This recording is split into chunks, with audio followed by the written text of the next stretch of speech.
Welcome on the Verge. This is Zach Spedden, joined as always by Bob Phelan and Nick Stevens.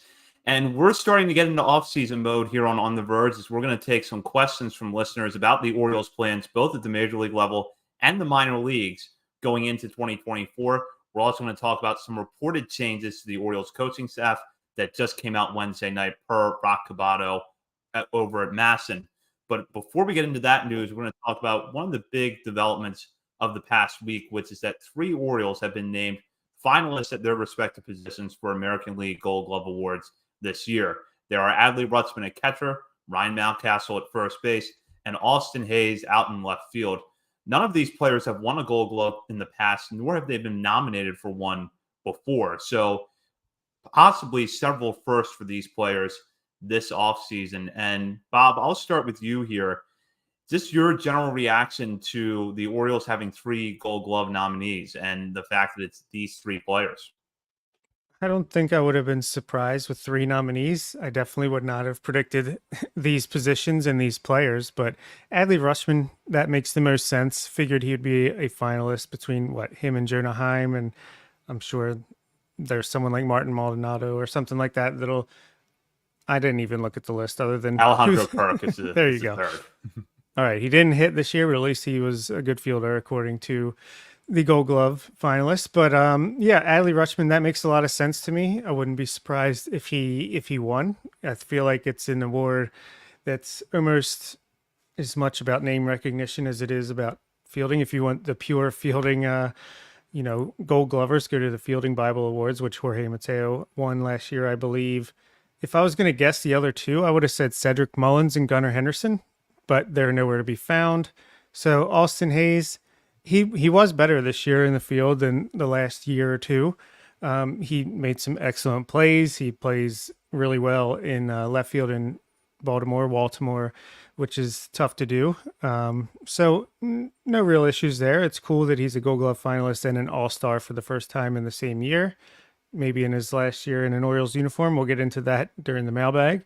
And Ryan Mountcastle at first base, I mean, I feel like he was better defensively last year, and he missed a lot of time this year with injury, but, good for him. I think he's improved defensively at that position since obviously he came up as a shortstop and then third baseman and then a left fielder, and then now he's a first baseman / DH. So, yeah, it's cool. Maybe we'll get a surprise win like Ramon Arias last year. We'll see. Yeah, I mean, if I'm a player, I obviously would want this award. I'm sure it's a good testament to all the hard work you put in, especially if you're someone who prides yourself on your defense.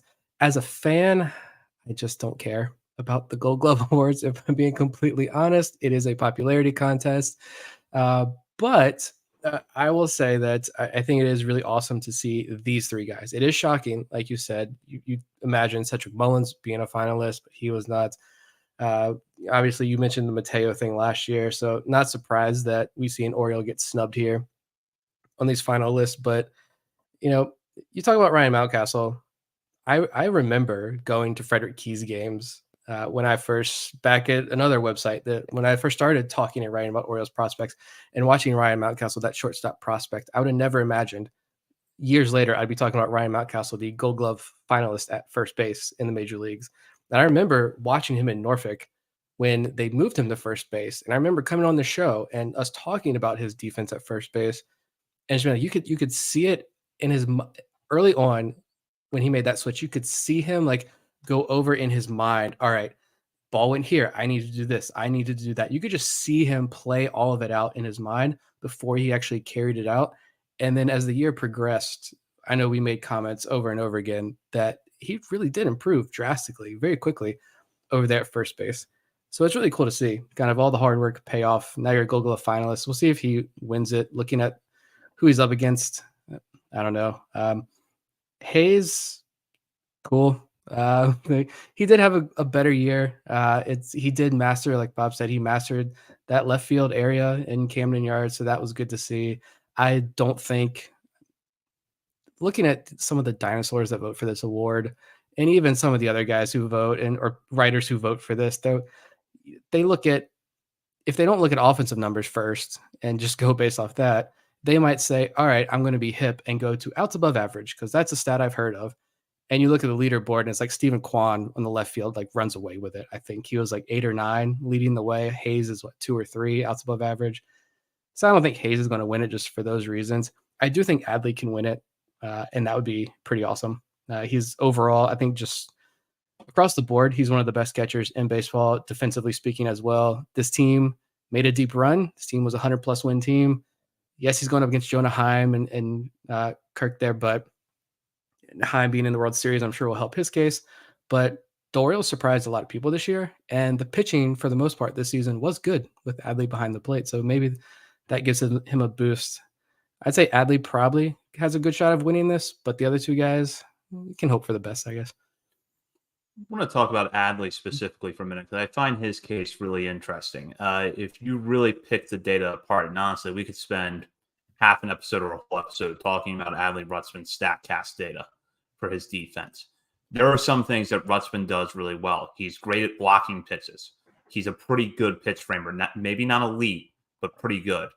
But his numbers on throwing runners out this year were not good. And that was something that was apparent for pretty much the whole season. And I went back today and I read an article that Andy Koska wrote at the Baltimore Banner back in July. And I would encourage fans to seek it out because if they haven't already read it, because even though a lot of the data that's in there now is out of date, a lot of the same lessons apply, which is that there are some things that Rutzman doesn't do well, but there's also some things that he does pretty well to try to throw runners out. And certain factors beyond his control might prevent that runner from being caught stealing, especially in a year where stolen bases were up and runners, because of the fact that pitchers can only throw over twice, were probably able to get better jumps this year than they have in the past. When I looked at it a little bit before we came on the air, what stood out to me was that Rutzman's arm strength in terms of miles per hour is very good. That's not the issue. The issue might be some combination of accuracy and transfer time getting the ball out of the glove. But it doesn't feel, if you want to look long term, I don't think Adley Rutzman's going to struggle this much with the run game every year. No, and I mean, even if you just look at the publicly available numbers that we do have access to, I mean, he's up there among the league leaders in a lot of defensive metrics from behind the plate. And I think that's a good point about this year with the emphasis on trying to get more stolen bases in the game.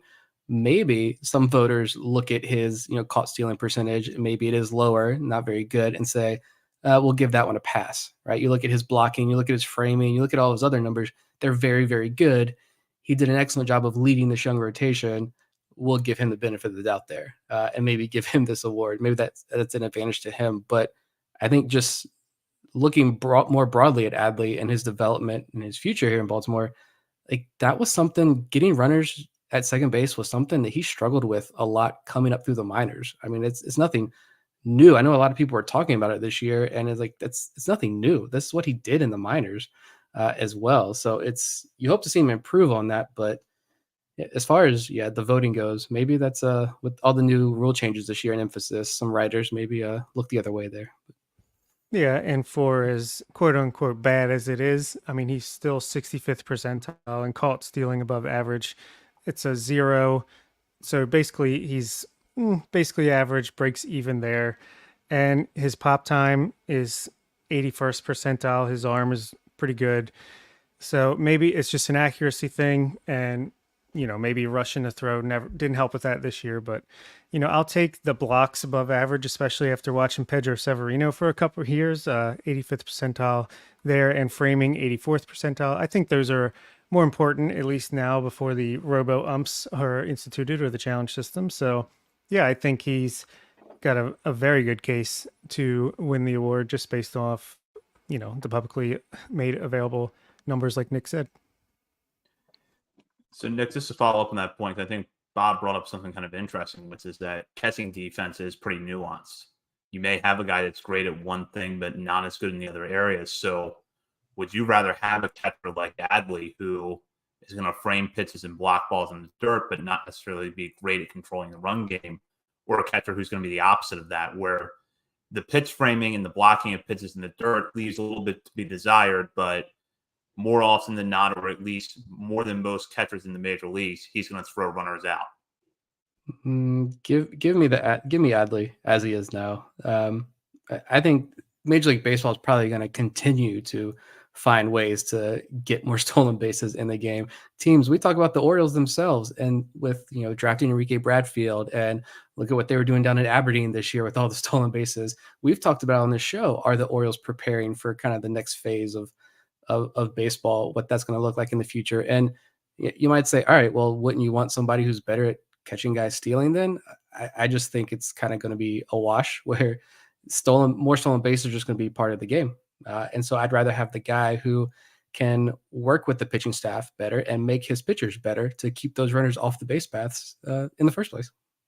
I quickly found a pretty good example of the reverse Adley Rutschman. And what do you know? It's his backup, James McCann, who was 73rd percentile in caught stealing above average and was 13th percentile in blocks and 11th percentile in pop time and slightly below average 46th percentile in framing. So you want James McCann behind the plate or Adley Rutschman? I know who I'm picking. Go back and we'll talk about some of the players that were left off for a minute. Cedric Mullins, my initial reaction was that I was surprised and a little disappointed to not see him. But when you look at the three finalists in center field, I wouldn't take any of them out for Mullins. It's just a fact of the way things went this year, which is that three of the best defensive players in baseball play center field in the American League. And so, unfortunately, you're not going to have room for everyone, and Mullins dropped off on that list. So it's a tough break for him, but when you're going up against Kevin Kiermaier, Luis Robert Jr., and Julio Rodriguez, that's an elite group of defenders. With Gunnar Henderson, I would love to know the thought process of someone who saw Henderson in April and May versus someone who saw him late in the year. Because so much of this is based on reputation. And let's face it, if you saw Gunnar Henderson play either third base or shortstop early in the year, you probably wouldn't come away very impressed. Yet by the end of the year, he was probably the Orioles' best overall defensive infielder. So I guess my takeaway is that next year he's probably going to win the Gold Glove at one of those positions because he'll have that reputation time under his belt, but that wasn't there for him this year. He just didn't have the reputation that you need to make this list. Yeah, I mean, he was one of the best shortstops in baseball. I feel like he was playing like that, at least towards the end of the year. And honestly, it was weird how it seemed like he played better at shortstop than third base, but I feel like he got better at both. I would have expected to see him at least in the new like utility player category, but not to be. It's okay. The Gold Glove has snubbed many of Orioles shortstop in the past, and yeah, I think it's true that the accuracy on his throws were way worse in the beginning of the year. He's got an incredible arm. He's 84th percentile in arm strength. I think he's the top Oriole in that category, just above Austin Hayes. And yeah, I think it's exactly what you said. He got better as the year went on, so maybe that played a role in it. Yeah, and if you just look at the numbers, I mean, and again, these voters and people saying these awards aren't going into the minute details like we are. They're not watching Gunnar and his development as the season's progressed. And you just look at some of the baseline numbers, even the guys in the utility section there, like Zach McKinstry, Taylor Walls, and Mauricio Dubon were the three finalists there. I mean, they all have pretty high outs above average. I think Gunnar was at 0 outs above average when I saw it. But that could play a role in it. But regardless of the award and whether he's a finalist or not, again, it's why I don't care. This is a guy who there are 1,000 different moving pieces, and we're going to talk about some of this later tonight. But whether it's shortstop or third base, I really don't care what position Gunnar plays at. He is one of those for this team for the next many years, hopefully. So that's all I need to know. And Gold Glove finalists, this is a programming note here, will be announced on Sunday, November 5th. So we've got a few weeks to wait, or actually a little less than a week, right around the week to wait for the Gold Glove award winners to be announced. And if an Oriole wins, we'll probably spend some time on the show talking about that. But we're going to have plenty of things to talk about this offseason. One of the first big personnel news dropped tonight when Rock Cabato over at MASN reported that the Orioles are making some changes to the pitching side of their major league coaching staff for the 2024 season. Chris Holt remains in the Orioles organization, but is not going to serve as a major league pitching coach next year. However, he is going to maintain his responsibilities as director of pitching, which gives him basically a holistic supervision over the pitching program in both the major leagues and the minor leagues. Meanwhile, assistant pitching coach Darren Holmes is not returning to the Orioles organization, which is going to create possibly a second opening on the staff if the Orioles decide to go with 2 pitching coaches next year. Cabato adds that the Orioles are expected to retain the rest of their major league coaching staff from the 2023 season, but we know that there is going to be some turnover there. So, Bob, I'll start with you here. Just kind of the reaction to the fact now that Chris Holt is going to stay in the organization, but the Orioles really reinforcing the fact that his, blueprint is what goes throughout the entire organization, not just the major league level. Meanwhile, Holmes, who I think played a pretty key part in the Orioles pitching staff's turnaround over the last couple of years, is not coming back. Yeah, first, the Holt thing, I love it. I love him in this role. I know he was already in this role, but I feel like it's got to be hard to really focus on that when you're also the major league pitching coach. So I love the fact that he's going to be able to just, go up and down this organization from the top to the bottom and get everyone on the same page, which I'm sure he was already doing, but just really buckle in there. I love that. Also opens up an opportunity for our friend of the show, Justin Ramsey, to potentially end up in the major league coaching staff, which would be cool to get Ryan Fuller and him in there. We've been, fans of theirs for quite some time now. And I don't know what the deal is with Darren Holmes, if it's like they didn't love what he was doing or it was just time to move on because they see better options. But I hope he gets a job. He's definitely played a pretty big role here. And I know he was promoted to assistant pitching coach rather than just bullpen coach at some point. So maybe the 2 new guys coming in will be a, main pitching coach and then an assistant pitching coach. I wouldn't be surprised if maybe, they go and get like a veteran pitching coach that, Elias and them have worked with before, potentially. I'm not sure who it would be off the top of my head, and then they bring in Justin Ramsey as that assistant pitching coach who could potentially become the main guy eventually down the road. But yeah, it'll be interesting to see what they do. I'm a little bit surprised if Freddie Gonzalez is back and Buck Britton is not been promoted to the major league staff, but I mean, you can't really argue with the job that Freddie has done either. Not like I wanted him to be fired, but yeah, it'll be interesting for sure as the first domino to fall in this long and hopefully fruitful offseason. Yeah, it kind of goes with what they're putting guys in, different roles they're adding guys like Cody Ashe, kind of working with lower levels. And then now as some of these younger prospects have moved up, you see Ashe working more with the major league side of things. Justin Ramsey wasn't just AAA pitching coach. I mean, he was also, I think, upper minors is like his official thing. So kind of working a little bit of everything. But as far as the Holt move, like, I love it. Honestly, I love it as well. His impact on the team has been tremendous. It's been fun to listen to pitchers in this organization who we've had on the show rave about the impact that Holt has had. Usually they like to bring him up kind of unprompted a lot of times. And even I remember getting years ago when we kind of first started this thing, getting a DM from a pitcher currently in this organization who just said, like, Holt is a genius, very special mind, and you guys are going to enjoy watching what he can do. And that was just like, wow, like these guys, the players are fully bought into what he's doing. We've continued to see progress under his coaching staff at the major league level as well. Like, this group is fully bought into his style and his teachings. And if he can expand that across the entire farm system, I think you're going to see the pitching prospects in the system take huge leaps forward, and something they've already been doing. But you got guys like at the AAA level, Justin Armbruster, Cade Povich, Chase McDermott, right? They're right there ready to hopefully take that next leap into the major leagues. Then you look at Bowie's roster, and that roster, that end of the year, is loaded with top 30 guys, guys who like Bronovich and Peak and Brandon Young, who were top 30, but injuries kind of derailed them a little bit. They're back and healthy. You've got international guys starting to pop, Luis De Leon, David Cruz, Juan Nunez, these guys. And then you look at the draft this year, they drafted 13 pitchers. And a lot of the high floor, the Teddy Sharkeys, guys that could move fast, high floor relievers. And then your Baumeisters, your Kiefer Lords, your high ceiling potential starting pitching prospects. I think they went heavy pitching probably anticipating a move like this. So now, like the hitting side of things, that's it's not done, but like that's been laid out. It's very good. It's producing Adley and Gunnar and Kowser and Kerstad. It's producing all of these guys. That works. Whatever they're doing on the hitting side of things, that's proven that it's working. The pitching side of things, that was secondary, and I think now they're right there.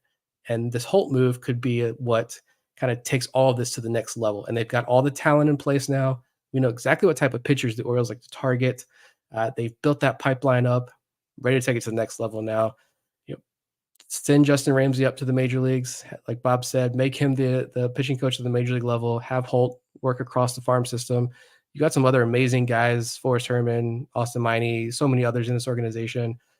Like this is going to be the year of the pitchers down in the farm system for the Orioles. I 100% believe that. I think there's one thing we've learned from guests that we've had on the show, and is that this pitching development plan that the Orioles have is not some patchwork from level to level. It's one cohesive, holistic plan that they have for these players, which kind of leads me to believe, and this is just speculation here, but it kind of leads me to believe that at least one of these two open spots at the major league level is going to go to someone internal. And that if it is someone from the outside, it's going to be someone that fits the Orioles mold and that they know can teach the things that they want to teach.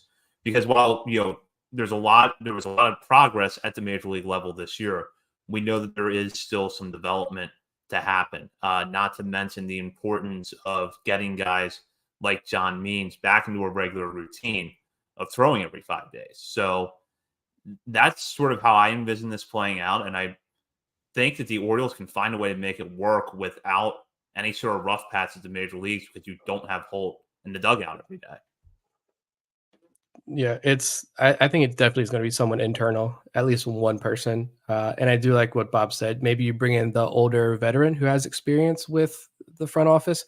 They know what he's about, and the front office knows that they will mesh well with this organization and mesh well with Ramsey as he learns his new role at the major league level. But because we've seen so many coaches and instructors and behind the scenes personnel move up over the last few years, it makes a lot of sense, right? So yeah, and just the pitchers that they're building, like shout out to, I was listening to Just Baseball podcast, great podcast, but they were talking one of their episodes during this past series. I think it was one of the Christian Javier starts when he like shoved against Texas, right?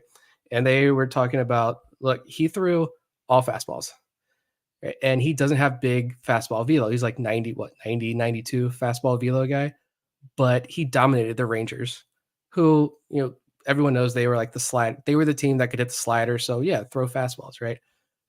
But you're throwing a 90-92 mile an hour fastball 65-70% of the time against one of the top offenses in baseball. How is Javier able to have some success? He's got that crazy, hoppy fastball, right? That was getting the swings and miss. That's what the Orioles are building here internally with this pitching staff.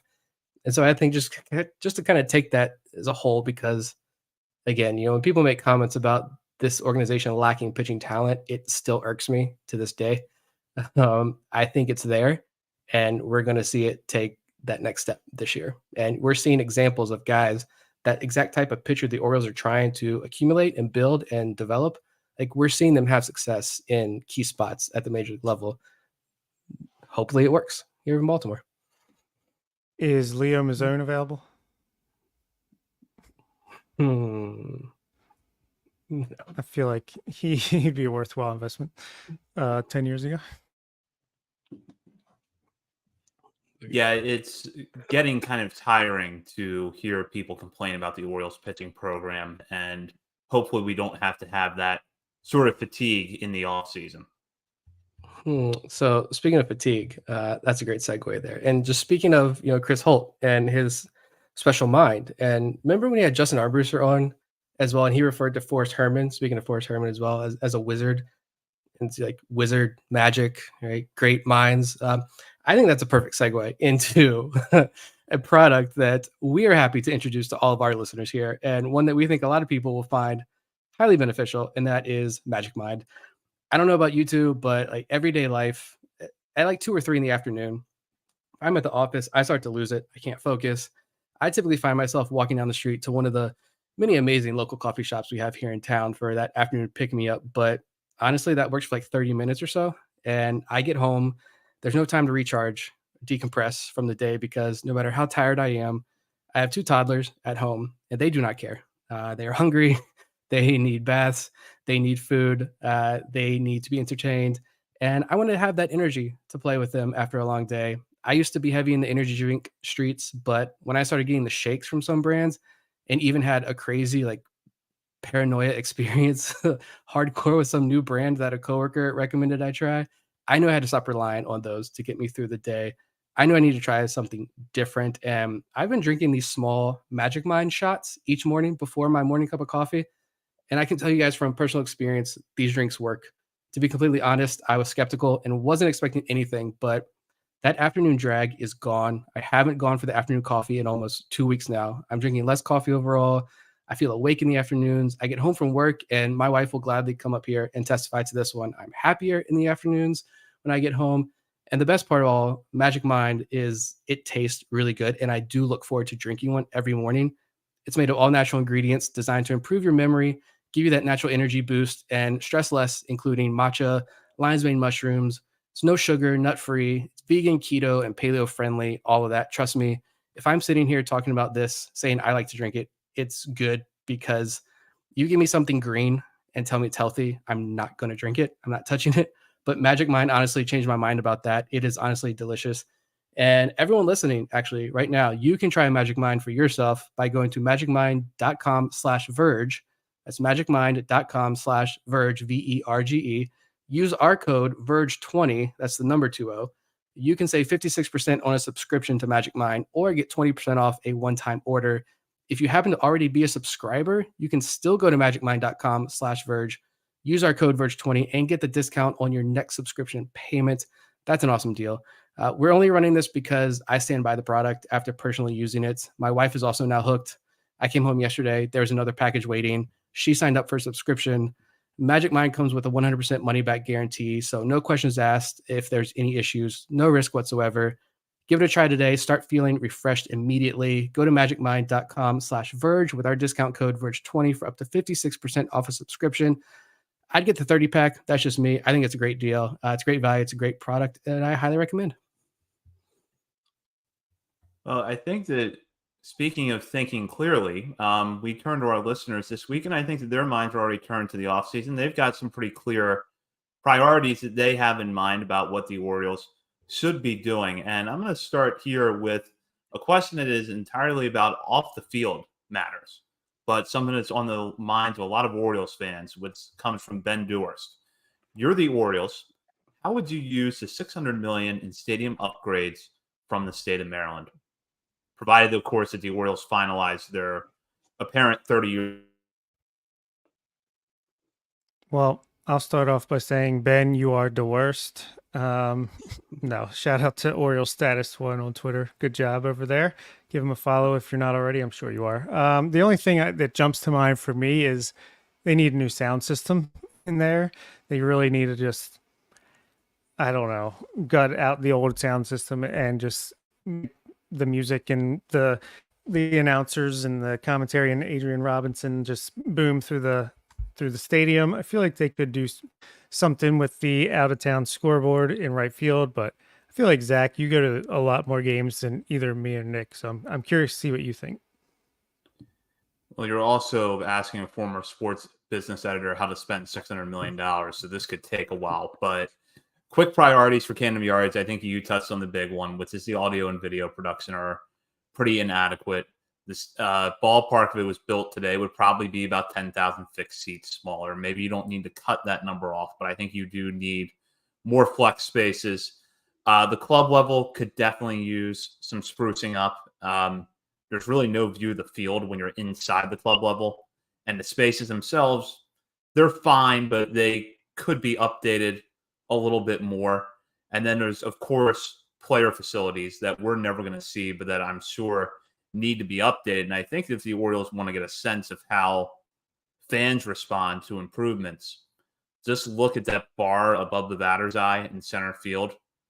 that's crowded even when there's, a Tuesday night against the Royals and there's nobody in the ballpark. That spot at Camden Yards is crowded. So fans do respond to those sort of things. So that's kind of what I expect. I just hope that whatever the end result is, it doesn't change the nature of the ballpark too much. But I'm open to any improvements. And, if one of them is that my seat above the concourse beyond the left field wall goes, then so be it. It's going to be tough, but so be it. Yeah, I'm probably the last person you want to ask this question to because I'm not the local guy and rarely get to make it up to Baltimore. I like all those, honestly. And also just when I go to games, like I just love to get there as early as possible, sit, absorb the vibes, and drink all the Maryland craft beer that I can before I can make sure I can make it for a full 9 innings of a baseball game. But You honestly, need to have a magic mind before the game starts. yeah, a couple of them when I'm downing like 5 IPAs during the game. I think my thought was like just the video board. I said video board slash sound system as well. Like the current board is, it's smaller. You can go big. I'm a Cowboys fan, so like I got Jerry World and that monstrosity down there at Texas Stadium or whatever the stadium's called now. But I like the bigger video board. Anything to add kind of that in-game vibe for fans, make it more entertainment. Even think of like those left field upper seats that are usually empty, right? Or they usually don't open those up. And like Zach said, a lot of the newer ballparks are so much smaller. And correct me if I'm wrong, but don't the Orioles have one of the bigger stadiums in terms of seating in Major League Baseball? So if you got rid of those, even you took those out and replaced it with maybe like a bigger bar area or a secondary bar area or like the splash zone, move that up there and just have some crazy party area up there. I don't know.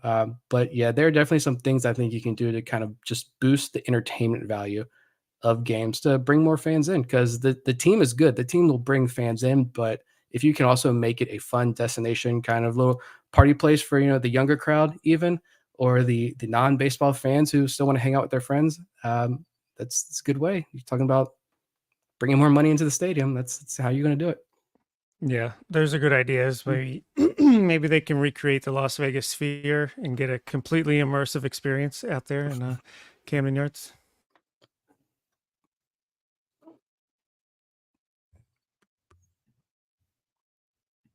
So we go. I'll take the next one. If I can load this up. All right, Kenneth.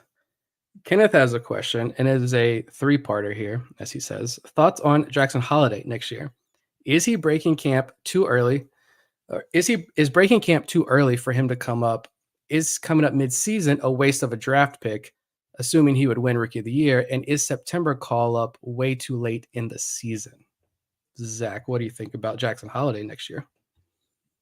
That's a great question because it does feel like Holiday's in that almost sort of no man's land where spring training might be too early for him, especially if you don't feel like the power has really come along yet.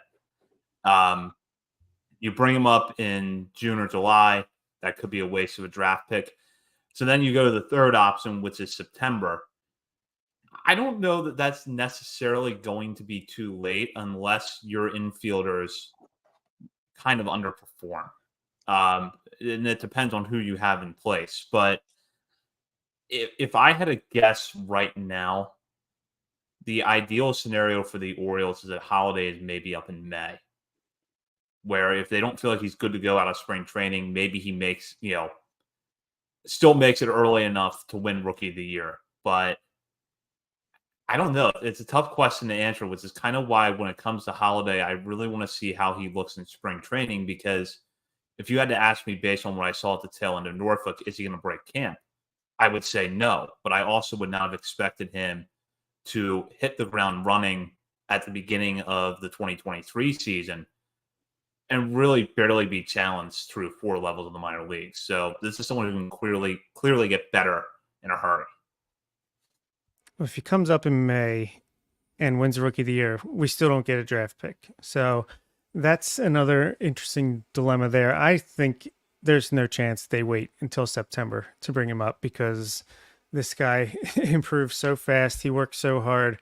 You already see videos of him working with his brother, working out on things. So I think I give less than 3% chance that it's next September.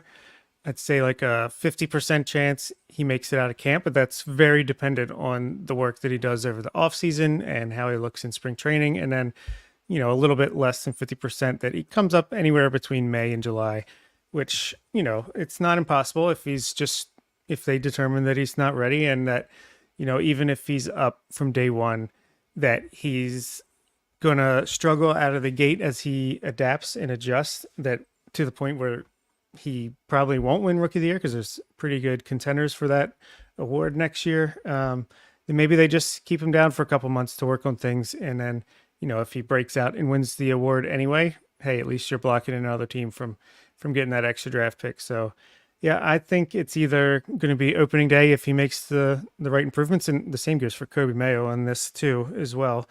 I think he's another option for that. But otherwise, I think it'll be midseason. I do not think they're going to wait till the end of next year. I'm just gonna say he's breaking camp with the team. Honestly, I'm gonna stay high on it. Like unless this team adds a huge infield piece, which I don't see them doing.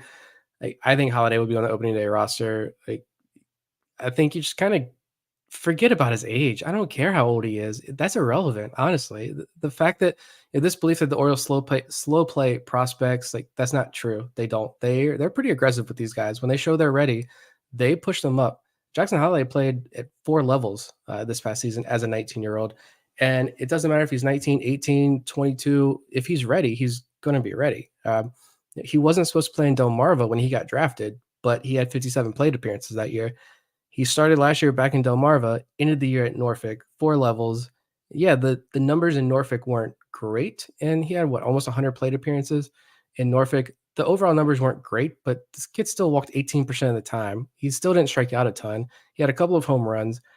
They kept him in big league camp last year, very late in the process.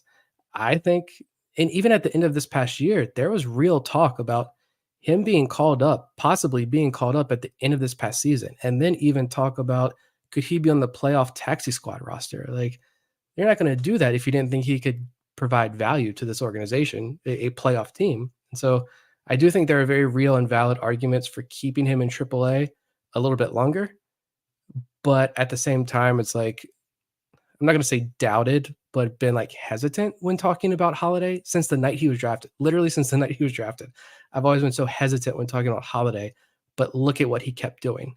He proved this organization wrong. They did not expect them. They've come out and said they did not see him ending the year in AAA. I think him ending the year in AA was probably best case scenario for this organization last year, and he exceeded all those expectations. So I'm putting my money on he makes the team opening day.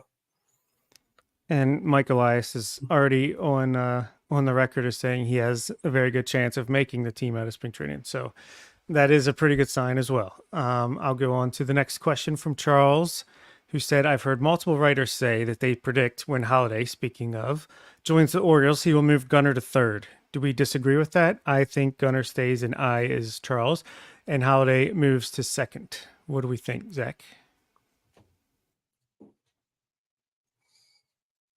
I think that they're going to move him around a little bit. So Holiday is probably going to play some second. Gunner's probably going to play third. Sometimes with Holiday, it's short. But I don't necessarily see it as automatic that Holiday is going to move shortstop or move Henderson off shortstop.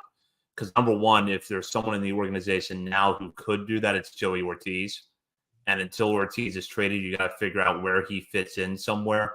So and this is very possible that next year, at some point, Jackson Holiday and Joey Ortiz are on the everyday roster.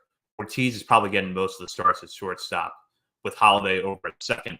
And I think that what we saw this past year is that the Orioles are content to kind of use Gunnar in a hybrid role. So that could mean that some nights you have that double play combination of Holiday and Henderson. And then some nights they're both on the left side of the infield. If I had to guess right now, I think that if Joey Ortiz is not around and you go into next year with Jordan Westberg as one option at second base, and Jackson Holiday in that Adam Frazier role, that Holiday's going to play second more often than not. But there's other factors that could change that. Yeah, I think Holiday's at second base as well. Gunner's going to be a good shortstop. He's also going to be a good third baseman. If that's where he ends up, whichever position he ends up at, I think a lot of this obviously depends on what the plan is for these guys in Norfolk. Like if you want Kobe Mayo at third base and he can successfully transition to the big leagues, honestly, a Kerstad, Holiday, Gunner, Kobe infield kind of makes me tingly all over right now. If Mayo's moved or ends up at first base or even in the outfield, like and Joey Ortiz is your guy, then Ortiz is at short, Gunner's at third, Holiday at second. We don't know how this infield is going to shake out, obviously, over the next year or two, but I do feel confident that not looking ahead to like 5 years from now, but just looking ahead to when Holiday makes his debut, whenever it is next year, I think he's predominantly your second baseman at the major league level. Yeah, I agree. And his offense is so good and develops so quickly that his defense has lagged behind. It's not that it's not developing. It's just what do you expect? As you go up in levels, the game moves faster, guys hit the ball harder. And that's going to be something obviously he's going to work and improve on. But I think the way that Gunner has improved, even from 2021 to 2022, he made a huge leap defensively. And then last year to this year as well. And even throughout the season, as we talked about previously, I think Gunner is pretty deserving of, at least to begin the first half of next year, to be the regular everyday shortstop. We know that they're going to bounce people around. So that's not to say that he just will only play that position, but I think Holiday's going to start out as a second baseman with Ortiz and Henderson available. And I think Kobe Mayo is going to play third base at least part of the time, at least. So I think, as Buck Fiden says here, Gunner shortstop, Holiday second base, Kobe Mayo third base. At some point, that is going to be run out there in 2024, and that's going to be a game I will not want to miss. We'll go to this question now from Tony B, who wants to know, where do we see Enrique Bradfield Jr. starting and ending next year? I'll let Nick take that one first. I wanted to be super aggressive with this one, but I want to rein in a little bit and say he starts back in high A because he only had a couple of games there, and he ends the year in AAA. If he has a very good year, and pending on what the major league roster looks like at the end of next year, maybe a major league call up at the end of the year, kind of use that speed in the playoffs. I don't know. Honestly, though, I think where he ends up depends on what the Orioles want to do with the bat and how he responds. I really love Baseball America had an article a couple weeks ago, I think, and they said in that piece, just kind of talking about Bradfield and how he could be a guy who is not a unicorn, but a really rare player in today's game. And maybe he doesn't need the power. I know a lot of people was like, well, it'd be nice if he hit for a higher average or hit for more power this year. Yeah, that's great, but it's his draft year, so I don't really care about the numbers too much. And of course, even if he hits for high average, but there's no power, people are going to ask, well, is he going to hit home runs? Bradfield could be that guy that doesn't need to hit home runs with his speed and defense. They're both, I mean, some outlets had him 80 grade speed, 80 grade defense, 2 80 grade tools coming out of the draft. That's a rarity. So I think, depends on what the Orioles want to do with him. If they want to get more out of him, which I think they can. Why did they take him when they did? Probably because they think they can get more out of that bat. And if they can be not slow play him, but if they could be more methodical in his development, then they're going to be okay with having him sit back a little bit longer down in the minors and getting more out of that bat. Or they just be super aggressive with him and say, hey, we're going to lean into your speed and your defense, and whatever we get out of the bat, it's great. It's a bonus. I don't think anyone could say it any better than that. I agree. He's going to start in high A and end the year in AAA and be an option for a postseason roster as the guy on the bench that can provide the burst of speed, be the Jorge Mateo of the year. And yeah, I think Nick nailed it. So I'll stop there. Yeah, I agree with both of you. I think he starts the year back at Aberdeen and then ends in Norfolk. It does help that Norfolk's season extends a few weeks longer than the other affiliates. And I also think that because of his speed and defense, the Orioles would feel comfortable playing him in Norfolk for the last couple weeks knowing that even if the bat isn't quite there yet, that the glove work is going to be there, because I'm pretty confident it will be at the AAA level. And then, yeah, maybe that does open the door to him having some reserve role in postseason. Like it. David Adams, frequent person with questions. I don't believe the Orioles can or should roster all four of the following players: Ryan Mountcastle, Ryan O'Hearn, Anthony Santander, and Heston Kjerstad. Bob, do you agree? Yes or no? And if you can only roster three of them, what is the best approach? I agree and disagree at the same time to an extent. I disagree. I think they absolutely can put out a roster with all four of those guys on it at the same time. I don't necessarily think they should. I think if you're gonna only stick with three of them, I think Ryan O'Hearn is obviously the odd man out at this point, because I mean he can't really hit left-handed pitching.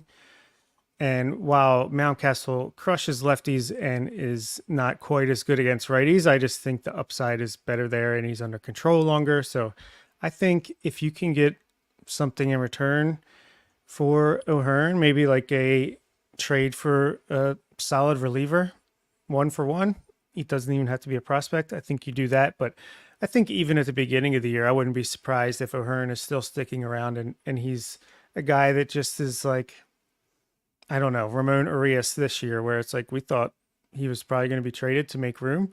He wasn't. And maybe he'll be traded before the deadline, or maybe he'll just stick around, and who knows, if there's an injury, he can step in. I doubt he would make it to Rivers again after his year last year. But yeah, that's a good question. And it's one of a million reasons why this offseason is going to be interesting, because there are so many ways to go with things. The Orioles showed us last year that they're willing to carry, a lot of roster spots using players that at first glance seem like they're very similar to each other and too similar to each other in some cases. And that's what you have here, particularly with Santander, Kjerstad, and O'Hearn. I would say that, yes, the Orioles can roster all four guys because they've shown us before they can do something similar and make it work. Whether or not they should, I think, comes back to what you think is going to happen at first base with Mountcastle and O'Hearn. Does the post-injury Ryan Mountcastle of massing left-handed pitching, doing a little bit better against right-handers and better strike zone judgment carry over in the next year? Do Ryan O'Hearn's, improvements over his last few seasons in Kansas City carry over? If so, you're keeping him around because he's on the strong half of the platoon. He's going to be in the lineup most nights. So that's something you're going to have to figure out. But if you don't think that one of those two guys can sustain the good parts of their 2023 seasons, then you probably move on from them. But of course, as I say that, now you're opening the door that if you let Ryan Mountcastle go, Kobe Mayo is probably your best option to replace him internally. And I know Mayo gives you more defensive versatility, but he's going to get at bats at first base. So there's a lot of ways you could move that around. But my guess is right now, all four of them are probably back at the start of next year. Yeah, I'm not going to be mad if all four are back. You can mix and match these guys, and we know the Orioles are going to. I think if one does have to go, like Ryan O'Hearn was, I kind of agree. Ryan O'Hearn was a great asset to this team this year, and I think for what his role was and what the team needed him for, he was great at that. But if you're only going to keep three, I do think he's the odd man out. Mountcastle, I don't know if Ryan Mountcastle is a long-term piece in Baltimore, to be honest, but I do think he's going to be a valuable player for at least the next year or two in the system. Potentially a Gold Glove winning first baseman now, who had a very good second half once the vertigo issue was fully behind him. I think, if they do it, I understand why, but can we stop trying to trade Anthony Santander this offseason? Like, I want that bat in this lineup. I really, really love having him in the system. Kjerstad, I don't think is going anywhere. Like, I could see Kowser being traded. I could see Beavers being moved. I could see any outfield prospect being moved, but not Kjerstad. I think this organization is fully behind him and has big hopes and dreams for this left-hander. They really didn't play him out in the outfield when he got called up, which I understand why you don't want to put a rookie out there with, definitely not elite defensive skills out there in the outfield. But you don't want to put him out there when you're fighting for a playoff spot. So I understand that. Hopefully a full offseason in preparation for more outfield time helps, and the organization feels more comfortable putting him in the outfield. But even if not, first base, DH, you rotate him around. I think you can make it all work. But yeah, I'd say if one goes, it's definitely O'Hearn. Before I read Matt's question asking for an AFL update, I'll bring up Adit's question here. Thoughts on the waiver claim of Tucker Davidson, left-handed pitcher, I think mostly a reliever, pitched for the Braves, maybe the Angels, but he was claimed off of waivers from the Royals. What do we got? What do you think of this, Nick? I mean, I'm never going to question this organization picking up a relief pitcher off waivers. They're pretty good at that. I know we were kind of talking beforehand, is he a guy who they try to slip through waivers again, potentially later in the offseason?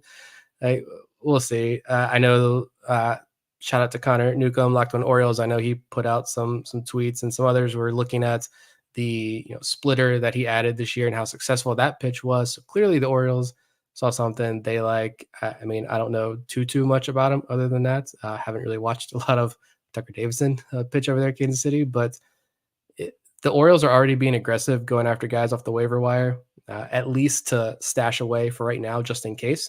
I'm intrigued.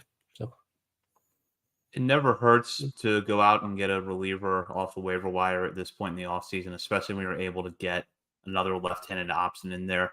What stands out to me, and I'm looking at MLB trade rumors right up to this move, is the fact that he did a very good job last year in limiting hard contact, placing the 81st percentile, 44.2% ground ball rate. He had a low walk rate.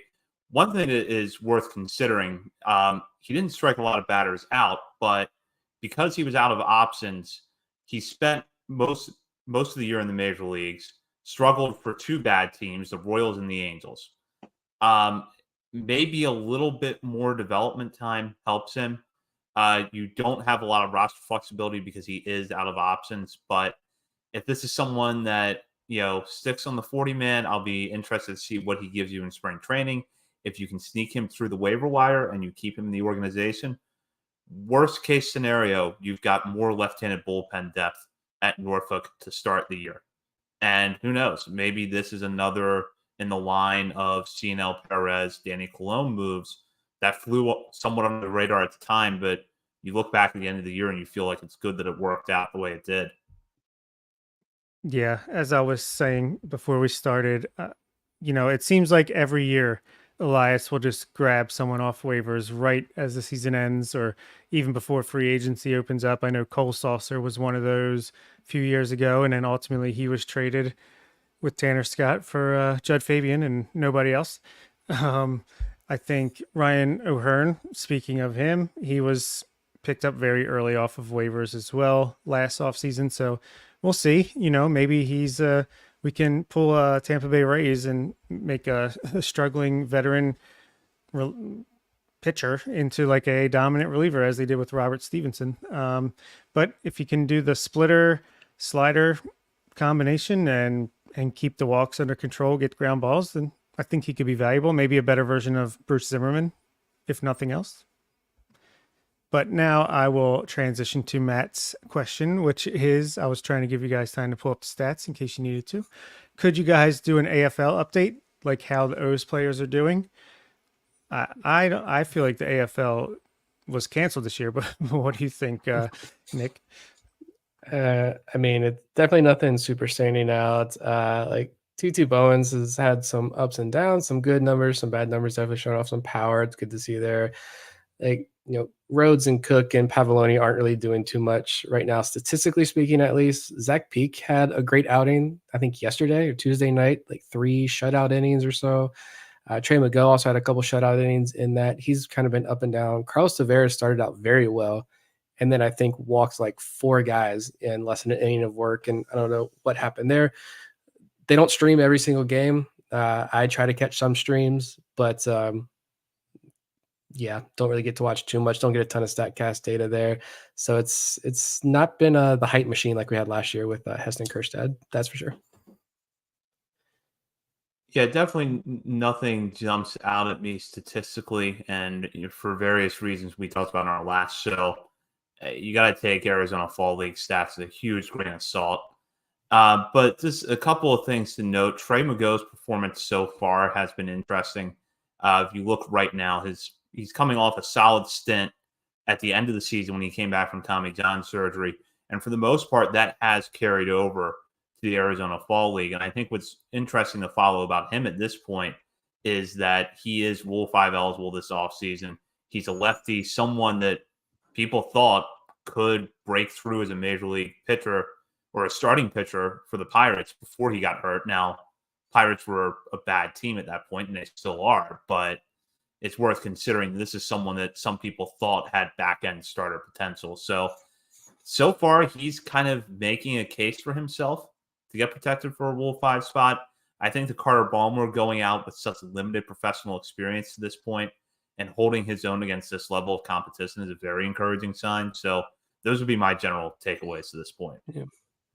And all these pitchers have Forrest Herman there working with them directly. So that's even better. That's I think the most important part about that, their experience down there in Arizona. Yeah, the pitching has definitely been better than the hitting. John Rhodes is batting, and everyone knows I love the guy, but hitting 104 after 48 plate appearances. Billy Cook 156, Connor Pavloni 135, TT Bowens 200, but he's got 2 doubles and 3 home runs, so at least some pop there. But yeah, Carter Ballmer 15 strikeouts in 10 innings against this level of competition in this environment. I think that's great. Trey McGow, he's been really good as well. I mean, he's only got 3 walks to 11 strikeouts over 8 innings. Zach Peak, as Nick mentioned, had a really good outing to lower his ERA to a much more respectable number. Peter Van Loon has struck out 11 in 7 innings, and we don't need to talk about Carlos Tavera right now, but yeah, I think the pitching is much more encouraging than hitting when it comes to the AFL.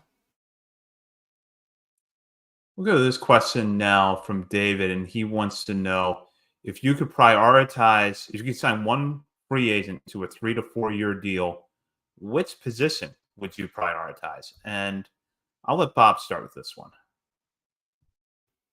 Pretty easy choice because I feel like position player wise, I'm only signing a short term deal because there's so much young talent in the minors. I'm not trying to block anyone on a long term deal. Relievers, I'm really never in favor of a long, and 3-4 years isn't necessarily that long, but a contract like that for a reliever, unless maybe it was Josh Hader, but it's starting pitcher, I think, fairly obviously. But for you, who are you going to get on a 3 to 4 year deal that's actually pretty good? You know, Aaron Nola, Jordan Montgomery, those guys are going to get at least 5-6 years. I think Sonny Gray is an option for a 3 to 4 year deal, probably, hopefully 3 with his age. But I'd love to snag one of, well, I think Yamamoto is going to a big market. So I'd love to snag the left-handed pitcher coming from Japan, Shoto Imananga, to a 3 or 4 year deal for a big price. Because I think I'd love to really get into that market. And I think he's a really good pitcher and left-handed to boot. So either Sonny Gray or I have to get used to saying his name, Imanaga. Yeah. So actually looking at this, I'm going to kind of combine David's question with Ben's question here. The next one says, and his was, the Orioles either sign a solid number 3 starter or 2 good setup men for the pin, assuming we have some confidence that all these hypothetical signings would fill those roles well. Which would you prefer?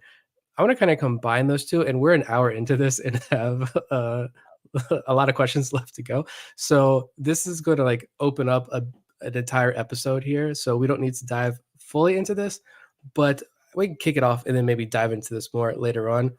But honestly, the Orioles are not going to go this direction. I don't see them going this direction at all.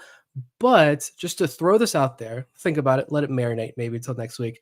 But I'm saying DL Hall and Tyler Wells. It wouldn't be an Orioles offseason if we didn't talk about DL Hall and Tyler Wells and what their roles are going to be. Tyler Wells has proven he can be a very good starter, and he's proven he can be a very good reliever. DL Hall has had 2 different instances of success in the bullpen at the major league level. Both these guys were 2 of the bright spots on the pitching side of things in that series against Texas. So now my thing would be, all right, you don't have Felix Batista next year because Tommy John surgery. You have a lot of question marks in that bullpen. Can you count on Dylan Tate? Is he coming back? Is he going to be healthy? So many question marks elsewhere in the bullpen. Is this team going to rely on, Michael Baumann? So many other questions. Why not keep DL Hall and Tyler Wells? DL Hall, your late inning guy. Tyler Wells can give you some length out of the bullpen. That fortifies your bullpen. And for once, just invest in the rotation. Go out and sign. You don't need to get Aaron Nola. We know that they're not going to sign Aaron Nola, but you can find this year's Nathan Eovaldi or Zach Eflin, right? Spend just a little bit more money, the under the radar signing. You can trade. I know pitchers literally cost multiple arms and legs, very good arms and legs. Even in the offseason, the price is going to be very high, but we have the capital. Trade for a starter, sign the under the radar guy, keep Hall and Wells in the bullpen. It's not going to solve everything, but I kind of like that. Not going to lie. I'm open to different, variations of that, but just something I've been thinking about for a while now.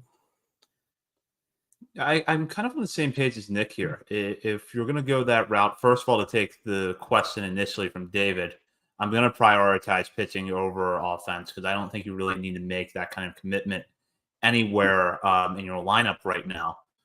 But if I'm going to look at starting rotation or bullpen, I'm going to go starting rotation for the reasons that Nick mentioned and the fact that I think it's easier to replicate what the Orioles have done in the last few years with finding success off the waiver wire for relievers over a 50, 60 inning sample size during a season than it is to pick up a starting pitcher off the scrap heap and have him give you 170 good innings, which in today's baseball is pretty solid for a starting pitcher. So that would be the approach I would take to look at Ben's question. Yeah, I agree with that when it goes to Ben's question. And also, there's no reason they can't acquire a starting pitcher and a couple of relievers this offseason. Why limit yourself to one or the other? So I guess we'll move now to Bobby Jones, who wants to know a realistic return for any package involving some combination of Urias, Norby, Ortiz, Hayes, and Beavers. That seems like it's a little in depth for just a mailbag. We will kick that down the road to, I think we're doing an off-season preview next week. I think that was originally a plan. We'll see what happens. So we'll save that one, Bobby. It was a good question, but it's a lot to think about. So I'll just go down, if you guys don't mind, to my next question here. Which is also from Ben. Thank you for all the questions, Ben. Who are the 2024 breakout Orioles, minor leaguer and major leaguer? If we could predict that. Have some fun here. I'll start. The minor leaguer, I believe, is going to come from the 2023 draft class. Jackson Ballmeister could be that guy if he comes in and pitches really well at, let's say, 2, perhaps 3 levels. He could be that guy, but I've also really got my eye on Matt Horvath. He just seems like the kind of player that is going to take to the system quickly. He's got solid tools across the board. And if he can hit and answer some questions about where he's going to play defensively or show that he's a capable player at outfield spots, including center field, as well as on the dirt, that's going to do a lot for his prospect stock. And he might be one of those guys that if he puts all of that together this time next year, we're talking about him as a back-end top 100 prospect. I don't think that's beyond his skill set. So I would go him in the minor leagues. And then in the major leagues, it's a little tough to define breakout, but I'm kind of tired of doubting Dean Kramer. He just gave you 170 pretty good innings of baseball this year. If he were on the Brewers, the Marlins, or the Mariners, we would probably be talking about him as like, oh, wouldn't it be nice to go out and get a guy like that? I think Dean Kramer is going to go out next year, and it's not going to be a Cy Young season, but it's going to be something very similar to what you got this year, and we can kind of put these questions to bed. I like the Dean Kramer shout. I'm so back and forth on Dean, but then when I hear people talk glowingly about him, just the soft spot opens up in my heart for him. I hope he can break through. Yeah, it is kind of hard to define breakout in the major league side of things, but my first thought was Heston Kjerstad. I think the power is going to play extremely well in the majors. I think he's going to see a lot of time. starting time next year. He got tremendous experience this year being on the big league roster those last few weeks, got to be in that clubhouse and that dugout for the playoff series. I think the strikeouts are going to continue to not be much of an issue for him. At least a power hitting corner outfield player, they're not going to be that much of an issue. I think he's more athletic than what people give him credit for. And he's probably going to firmly be in the mix for AL Rookie of the Year next year. On the minor league side of things, Zach stole mine. I went Matt Horvath as well. Like 3 levels last year after being drafted, 12 extra base hits, 5 home runs in 22 games, 19 walks, 14 for 15 in stolen base attempts. The numbers were awesome. The positional versatility, we know the Orioles love that. I honestly think that Jake Cunningham was my favorite pick of the 2023 draft, value-wise, but I think Horvath honestly has the potential to emerge as like the gem of this draft class. And digging even deeper, I think like a long shot breakout. I've said his name before. I'm going to keep saying it until it either happens or he flames out and proves me wrong. But Anderson De Los Santos, if you want to dig deep, I'm going him. I think he repeats Delmarva next year. The bat explodes, and he's a consensus top 25 guy in the system by the end of next year.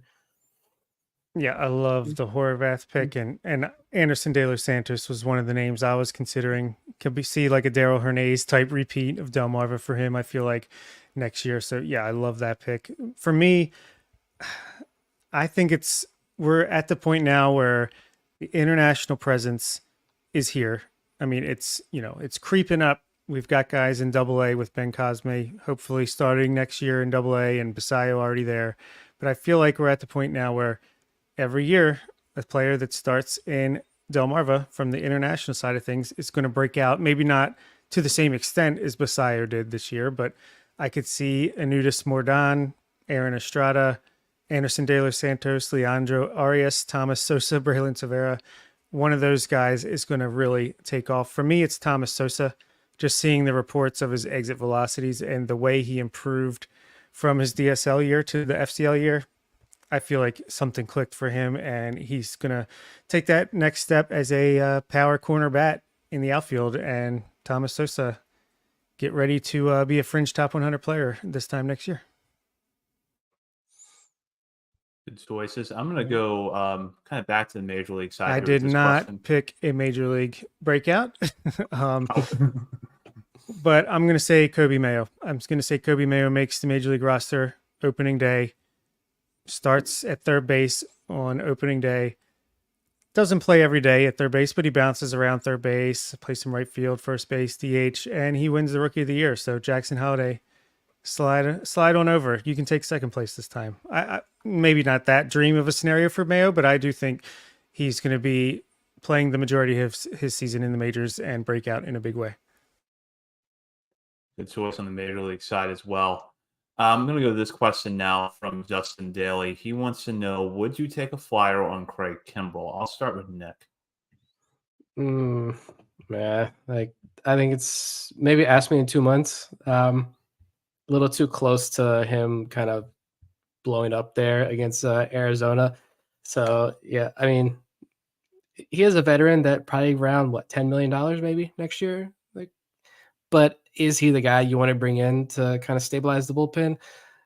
I don't know. I just think maybe it's a little too close to watching like Alec Thomas take him deep the other night for me to like accurately assess that question right now. I mean, if they brought him in, I would trust the front office that they had a reason. But for me, it's not. It's not the one. This ain't it for me personally. I think you could find comparative value on the waiver wire, or for much cheaper than that. So if you sign him for $10 million, you're going to be less eager to cut him when he sucks in May or June.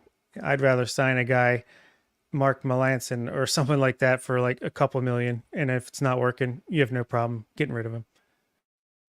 Yeah, I kind of agree with the two of you. I think that 1 year price tag for Kimbrell is a little high. And there's been several points in the last few years where I've written off Craig Kimbrell. He was really bad in 2019 with the Cubs.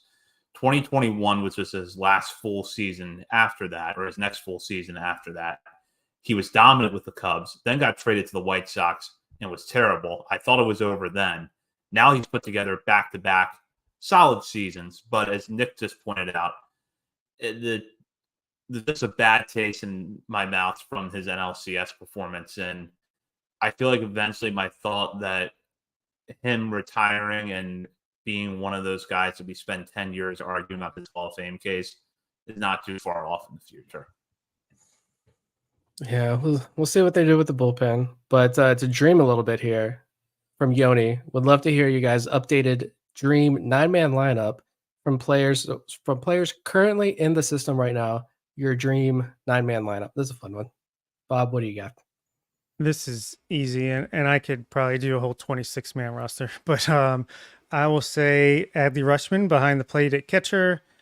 I'll give Samuel Basallo first base to maintain positional flexibility. You don't want to lose that DH spot, so I'll put him at first base. I'll put Jackson Holliday at second. I'll put Gunnar Henderson at short. I'll put Kobe Mayo at third. I'll put Colton Cowser in left. I will put Enrique Bradfield Jr. in center. And I'll put Dylan Beavers in right with Heston Kjerstad rounding out at DH. So I'm going to go with most of what Bob had, but I think I'm actually going to switch Kjerstad and Basallo, figuring that the wear and tear of being a defense more than a first baseman will help keep him fresh behind the plate. But otherwise, I think that's a pretty solid dream 9, and I'll take that. I got Adley behind the plate, Kobe Mayo at first base. Don't kill me. Jackson Holliday at second. Joey Ortiz at short. Gunnar at third. Enrique Bradfield in left. Cedric Mullins in center. I know some people out there are ready to cut him, release him after the season. I'm still a big believer in Mullins. Kjerstad in right. And then DH, Anthony Santander / Basallo, who's DH catcher, first base a little bit when Kobe needs a day off. And then Jordan Westbrook still in the roster as the super utility guy.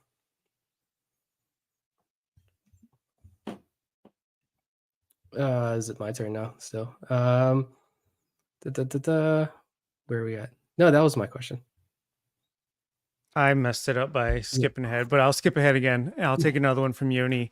What major areas do you see the new Dominican Academy helping out in development? And I know Mike Elias recently mentioned that it will be open this year at some point to be used. So very exciting. What do you guys think, Zach? It's going to help on the obvious recruitment aspect of things, being able to show players in the Dominican Republic that facility. But I think it's going to be really crucial in development over the offseason. And I would be curious. I don't know if after the first year that it's open, especially because we're not sure quite yet when it's going to open, if we'll see returns. But I would be really curious to see what kind of work can take place there in the offseason for players that live in Dominican, and how much they're able to improve from the offseason to the beginning of the following spring training. So aside from helping to bring players into the system, I think it's going to be really crucial in that respect. Yeah, it's just going to take the development of the international pipeline to another level. We're just starting to see some of those notable prospects from that first international class under Elias and Kobe Perez kind of emerge. And so imagine what the talent that we're going to start seeing from the Orioles once that they're establishing themselves, creating these connections, signing every single year. The signing bonus to the top guy is bigger and bigger and bigger, and that's going to continue to grow. And like Zach said, if you can show off this brand new complex to these kids, I'm sure it makes a difference. It's going to be a good selling point. Information doesn't really flow out of the DR, so can't really, I guess, get too specific here with players and everything like that. But hopefully it's just one more thing that that keeps this organization kind of at the forefront of player development. But at the end of the day, it's going to be great. It's going to be amazing. I'm fascinated by, what do they do as far as like the off the field stuff, English classes and just life skills, getting these guys to finish high school, like anything like that. I'm interested in that aspect as well. But at the end of the day, like you can have the state of the art facility, but if you don't have the right people running it, then it's worthless. And I think that's kind of honestly a little bit more important. And hopefully the Orioles are doing right in that aspect too. Yeah, I'll just echo those sentiments. We know it's going to help. We don't know specifically what it's going to do for development, but we know it's going to be a great recruiting tool and just great for the organization. Great investment, no matter how much it costs. So Mark Gray Mendez, former guest of the show, we had him on to wrap up Bowie's season. He has a great question for us, but do either one of you feel like you can take it tonight, or do you want it in our off-season preview next week? Table that one. All right, That's a whole episode. It's a great question. That is a awesome question that I really want to do some homework for and come up with some good stuff. So, Mark, we promise you we are going to address this in a future episode, probably next week, and we'll have a detailed answer for you here because it's a fun question and a fun scenario. But I'll just jump down to what's the last question on my list, which comes from Tulsi.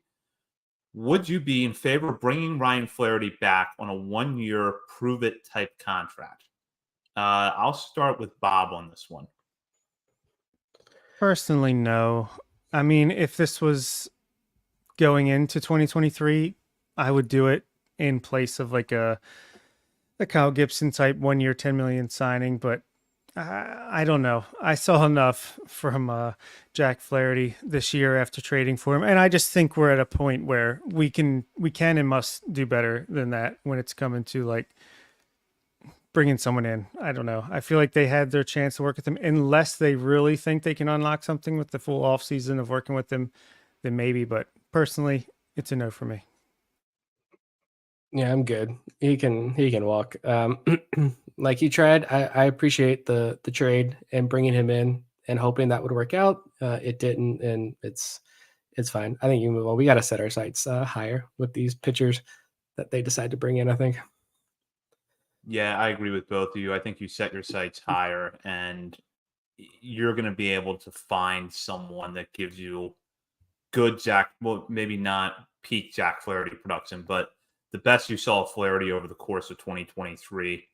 You can make that production up somewhere else and not have the risk of him coming back and struggling the way he did down the stretch. One more, I think, kind of hard-hitting question here, looks like, based on this list. But from Ben E., given the past trend of Orioles free agent acquisitions, what is one value-type position player you'd prefer they target and one value-type pitcher? So he was thinking in the 10 to 15 million or less per year range. Zach, who are you thinking about early on? I haven't taken a deep dive yet into the free agent market, but I feel like if there's a corner bat that can be a better and more consistent version of Aaron Hicks, that's a useful target because Aaron Hicks, had his moments this past year for the Orioles. But if you can find someone who has more range in the outfield and maybe a little bit more power, not necessarily a lot more power because that's a regular player at that point, but who gives you a little bit more power, gives you the versatility to move between the two corners and can handle left field as well as he can handle right field, that's something that I would look at. And then maybe there is an argument for bringing back a Kyle Gibson type pitcher this offseason, in addition to someone who's going to go at the top of your rotation. We're bringing someone like that back in case you decide to go with Tyler Wells and DL Hall in the bullpen, and you don't know just yet how far you can stretch out John Means next season. I will say for position player, I think the Orioles might want to add a veteran right-handed outfielder that can mash a little bit. So I'll say either Teoscar Hernandez or Adam Duvall. And on the pitching side, Tyler Mahle is a free agent. He's still only 29. He's still recovering from Tommy John. She'll be back sometime in 2024. I wouldn't be opposed to signing him to like a 2-year, $30 million deal or something like that. And maybe he can give you a boost down the stretch and for 2025 as well. Also, a couple other options I see are Wade Miley. I know he's 37 and it didn't work out the first time he was with the Orioles, but he's been pretty consistently good the past few years in Milwaukee. Wouldn't mind bringing him in. And maybe Martin Perez, who got $20 million to go back to Texas after a fluke year, but he won't cost that much this time around. So maybe you can bring him in and just get a guy that's going to give you that mid-4s, maybe lower 4s ERA, and some innings, and he's lefty instead of a righty. So those are my options. Like it. For me on the hitter side of things, the bargain bin doesn't look super great. Just kind of doing a passing through earlier today. I think these guys probably will might go for a little bit more than like the bargain bin price, but I do like Tasker Hernandez as well. Thinking someone like even like a Lourdes Gurriel, maybe even, I don't know. I like Jock Peterson. I would not hate bringing in Jock Peterson onto this team, but there's enough left-handed power hitting, types like Jock in the system already. I don't know. One of those guys, maybe. Pitcher wise, there are definitely some more options. I know we looked at a few. Was that last week when we went over the Orioles review on Twitter and his polls that he had posted? We kind of folded those into the show. And I think he had a question, something about like Kenta Maeda, Michael Lorenzen, Seth Lugo, and someone else I can't remember. But like, which one of those guys would we sign? Thinking maybe bullpen usage as well. But regardless, I think I said Kenta Maeda last week, but I think Zach really sold me on Seth Lugo. I think you went with him.